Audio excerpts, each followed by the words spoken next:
Hey, welcome back to another Netcast. I'm Rich Lopez, Quantrix Authority. Sincerely appreciate you joining me today for another episode of Quantrix Authority. And today, in episode number 33, I'm going to share with you what to do with numbers that are coming in as text. This is something I come across with almost every time I'm building a model within Quantrix. And this is what I do about it. This is actually a question sent in by Gonzalo, and they want to know, what do you do with numbers coming in as text and how you can fix it? And I have two methods to do this, and I want to show you at least one of the methods today. And maybe tomorrow I'll show you the different way of how to fix this. So let's say I have a test data source. I'm pulling in, these numbers. I have units by region, and I'm pulling them into another model here, and I'm using data link, and I have actually a 2D data matrix that they're going into right now. And you can see right now that when they're coming in with a tick before them, and they're also left aligned.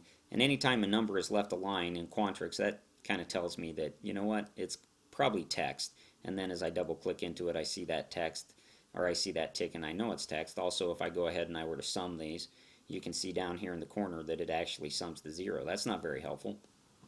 If I've got numbers, they're supposed to be numbers, but I can't do any calculations on them. So what do I do? Well, if it's coming in as a 2 data matrix, what I typically do is, and I know this might seem cheap, but this is what I do, and this is how I've gotten around it. I go ahead and I just hit enter, and I love being able to be verbose in Quantrix and how I name things. So I would say units use. And then I would do a simple formula, and I'd say units use equals the value of units, like that. And then what happens? They become right aligned. They actually become numbers, and you can go ahead, you can sum those. You can see that 10,300 is now my number down here in the sum column. So that's one way I would do it. Again, if it was coming in as, say I had a data link going out to that other model, and I was pulling this into a category, a matrix that had a category, a multi-dimensional matrix. Again, if I click in here, you can see that I have the tick. If I were to sum these, that's not helpful at all. Again, I'm at 0. So what I would go ahead and do is I would just create another column or a row, depending on where you're at, and I'd go value use. And I'd say value use is equal to the value of value raw.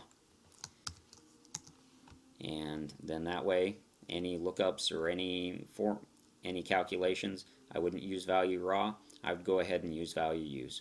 So that's what I would do when I have data coming over as a text in the Quantrix Modeler.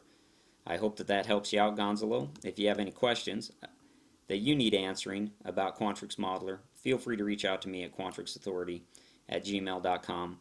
Of course, follow me on Twitter and here at YouTube. I absolutely love Quantrix. I want to make your experience with Quantrix much more enjoyable because it is an absolutely powerful tool. So please join me again for another episode of Quantrix Authority with Rich Lopez.